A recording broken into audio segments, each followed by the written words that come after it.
Hi everyone, I'm Jo Barker. This is my crochet / craft YouTube channel, and here is another crochet video.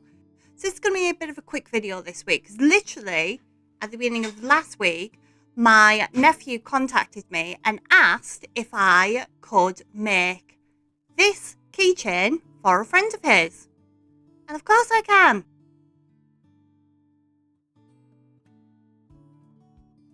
But to be perfectly honest, there isn't a lot to do with this.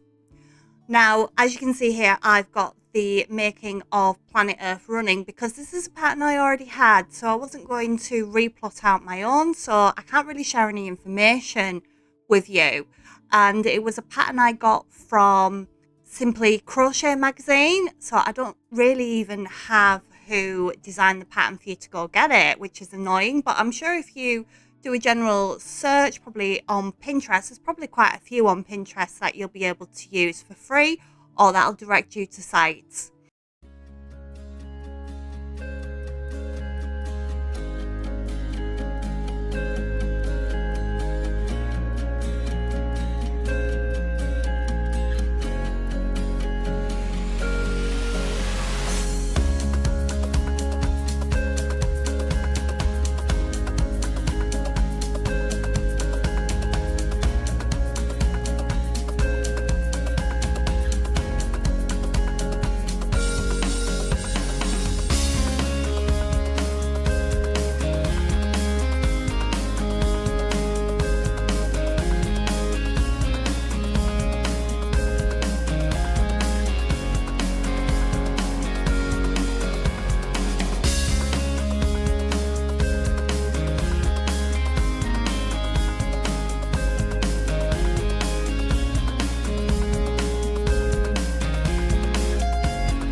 Right, so if you're a sci-fi nerd, you already recognise what this is. If not, this, lurking over the earth, giving it a big fat cuddle, is Rocky from the movie Hail Mary, based on the book Hail Mary, which was the same person who wrote The Martian, which I've seen The Martian, that's brilliant, but I haven't seen Hail Mary.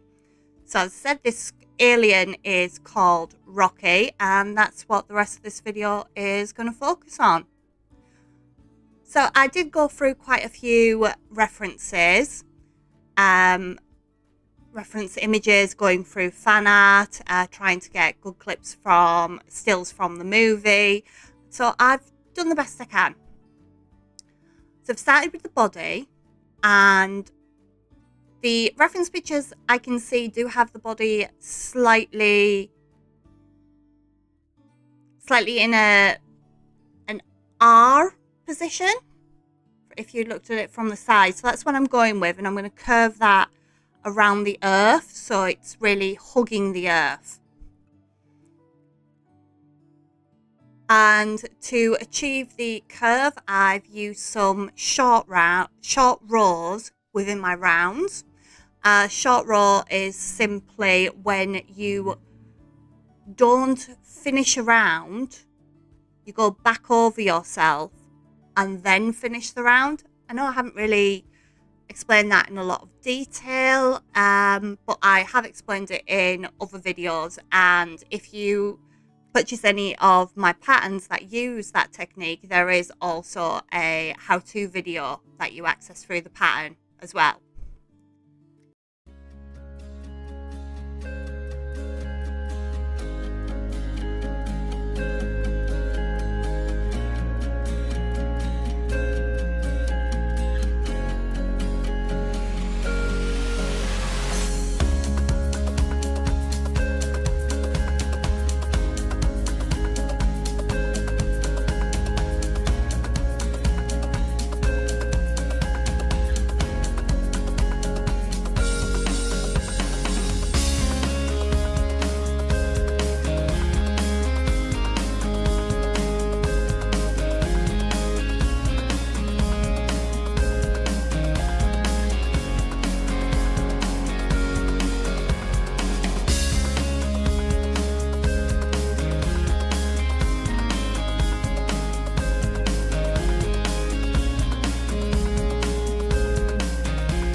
And then it was a case of just moving on to the limbs, which after looking at so many pictures that my eyes were bleeding, I had to actually ask my husband, who's only read the book, how many limbs this creature actually had, and it was 5.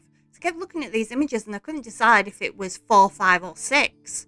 So it is 5. And then when I've looked at the segmented legs, which are described in the book as very spider-like, I can see actually that the shape of the bottom part of the leg and the top part of the leg is virtually identical, apart from the fact that the bottom is slightly wider. So I am only going to have to design one piece and then simply replicate it 10 times. And I did this simply on the round, expanding out. And then when it came to the slope at the end, I simply used decreases and closed the sections of the limbs off as I went. And then it was a case of just copy and paste and then assemble.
And then for Rocky's green dots, I simply used some thread and sewed them all into place as shown, and then attached a keychain. Like I say, there was not a lot to this week's video, but there you go. Sometimes makes are just quick and easy. Bye.